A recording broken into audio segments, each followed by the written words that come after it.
Chris here, and welcome to my channel. In today's video, I'm going to share with you my TBR for Once Upon a Readathon. So this is a month-long readathon hosted by Hannah Blackwell. I'll link her channel in the announcement video down below. And I'm very excited to be partaking in this readathon. It's got some interesting prompts, and the way we have to go about doing it is quite interesting. So there's 5 teams, and I chose Team Wolf. So I'm one of the wolves. And there are 5 different parts to the quest we're on. And for each part, there is 3 prompts that you can fulfill to complete that step. You only have to read one of them. And for each prompt you complete, you get points. And each step in the quest has a prompt that has a hard mode that will get you bonus points. And once you've moved on from a step, that's it. You can't backtrack, I don't believe. You have to kind of do them in order. So I'm going to go over what I picked out because I'm hoping to do all of the prompts, including the hard modes. So, for the first part of our journey, we must research the history of the apple tree. And to do this, we must read a book featuring royalty, read a retelling, and read a book with at least one of the words "once upon a time" in either the title of the book or the title of the series. For hard mode, you would need to read a book that had 2 of those words in the title. So I can complete all 3 by reading Reawakened, which is a Once Upon a Time tale. And Once Upon a Time is a retelling of various fairy tales. And for instance, this is Snow White. Snow White is a queen. The evil queen is in this book. We have Prince Charming. So there's lots of royalty. It's a retelling, and it has 2 of the words Once Upon a Time in the title of the series. It actually has all 4, but this is what I will be using to complete that step and complete all of the prompts, including the hard mode in that step. The next step is to find the map to the apple tree. And for this, you need to read a book with a map, read a book you recently acquired, or read a book with red, orange, yellow, or brown on the cover. And for hard mode, you need to have 2 of those colors on the cover. So it's going to take me 2 books to do this. The first is going to be Leopard Star's Honor by Aaron Hunter. This is a book that I recently acquired, and it has a map in it. This is a super edition for the Warrior series. And if you're new to my channel, I read Warriors all the time, and it is a giant series that follow forest cats who live in clans and have to try to coexist. These super editions are standalones within the series that focus on one character, in this case, Leopard Star. I'm very excited to read this and get to see more about Leopard Star and see things from her point of view and kind of get into her head. And then to complete my read a book with brown, red, yellow, or orange on the cover, I'm going to read Twilight Hauntings. I've got several of those colors on the cover, so that's going to get me hard mode. And I know nothing about this. So on my channel, I do a seasonal covers video where I pick 5 books off of my TBR who give me seasonal vibes based on the covers. And then I go into them blind to see if they're actually set in the season the cover gives me the vibes of. So I know nothing about this. I'll link my fall covers video below if you'd like to check it out. It fulfills what I need it to fulfill with the various colors on the cover, so I will be able to complete this step and all the prompts, including hard mode, with 2 books. Next, we need to gather companions. For this, we need to read a romance, read a book with family, and read a new-to-you author. For hard mode, it needs to be a debut author, and by debut author, it means an author who only has 1 book out, not read the debut book of said author. So, it's going to take me 2 books to complete this too. For romance and family, I'm going to read The Marriage Game by Sarah Desai. I read The Dating Plan, which is the sequel to this, first. But I think this series is more of like companion novels. And in this one, we're following Layla, who returns home to her family in San Francisco. So there's where the family comes in. I knew from the second book that family was going to be very important. I was pretty sure it was going to be important in this one too. So we're going to see a lot of her family in this, and she is going to end up meeting a CEO of a corporate downsizing company named Sam. I'm assuming they're going to fall in love. And yeah, I really enjoyed The Dating Plan, so I'm hoping I enjoy the first book in the series because I really enjoyed the second one. So I already know I like the writing, and it is a kind of romance that I like, and that will get me romance and family. And then for debut, new to me author, I'm going with How to Succeed in Witchcraft, and let me see, by Aislinn Brophy. I would tell you, but the sticker for the library is covering that up. So Based on Aislin's Goodreads page, this is the only book they have out. And it mentions an unforgettable debut, which conjures up searing social commentary, delightfully awkward high school theater, and magical proclamations of love. So I think it's kind of a witchy, fantastical romance, and it's YA, so we'll see if I enjoy it.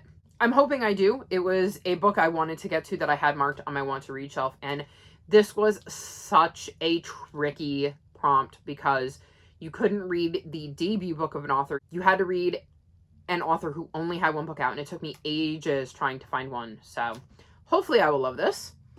And that means I complete this step in 2 books. Then we're going to go on a quest for the apple tree. For this, you need to read a book with magic, read a book with a historical setting, and read a book that is over 300 pages. For hard mode, it needs to be over 450 pages. So this is another one that's going to take me 2 books to complete. For magic and over 450 pages, I'm going to read Stellar Loon, which is the 9th book in the Keeper of the Lost City series. I have this book pre-ordered, so there's no reason I shouldn't be able to get to it this month. I am so excited to read this book. I have been doing Keeper Along, which was hosted by Press from Press Ruses. I'll link her channel and Twitter below.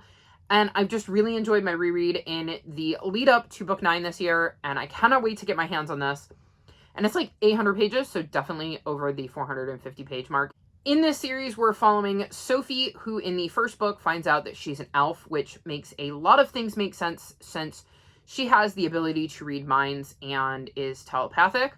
The characters in this book don't necessarily have magic the way one would think with like waving wands and casting spells and stuff like that, but a lot of the elves have different sorts of talents. So we see elves that can vanish, elves that can read minds, elves that can inflict pain on one another, elves that can read emotions, among other things, and they're considered talents. But to me, that's magic. Each of these characters has some sort of magic that allows them to do this special thing. So it might be bending and stretching it a little bit, but I think it counts because I consider that magical powers.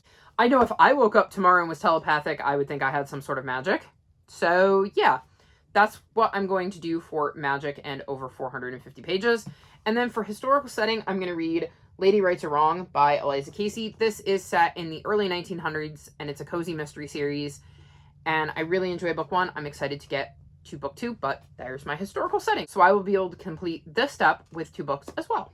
And the last bit of our quest, we need to climb the apple tree. To do so, we need to read a book that features conflict, a poll pick, and a book featuring a morally gray or unlikable character. For hard mode, it needs to be a main character who's a villain. So I had to pick a book for each of these prompts because I didn't have anything that could fulfill all of them. For conflict, I'm going to read Locklands, the 3rd book in the Founders trilogy, and they're on the verge of a war. And I think that means they're going to be locked in conflict. I can't really tell you why, how, and all of the specifics because, again, book 3. But trust me, there's a war brewing. There's going to be conflict in this book, and I'm very excited to finish out the trilogy. Then for poll pick, I put a poll up in the Discord, and here are the results. I did an emoji poll. And the winner of this, as you can see, was just barely a bear. So I will be reading The Lost River of Bears, which is the 3rd book in the 2nd arc of 6 in the Seeker series. In the 1st book, we meet a polar bear, a black bear, and a grizzly bear who set out to save the wild. I'm really excited to be reading the 2nd arc, and this will get me halfway through it.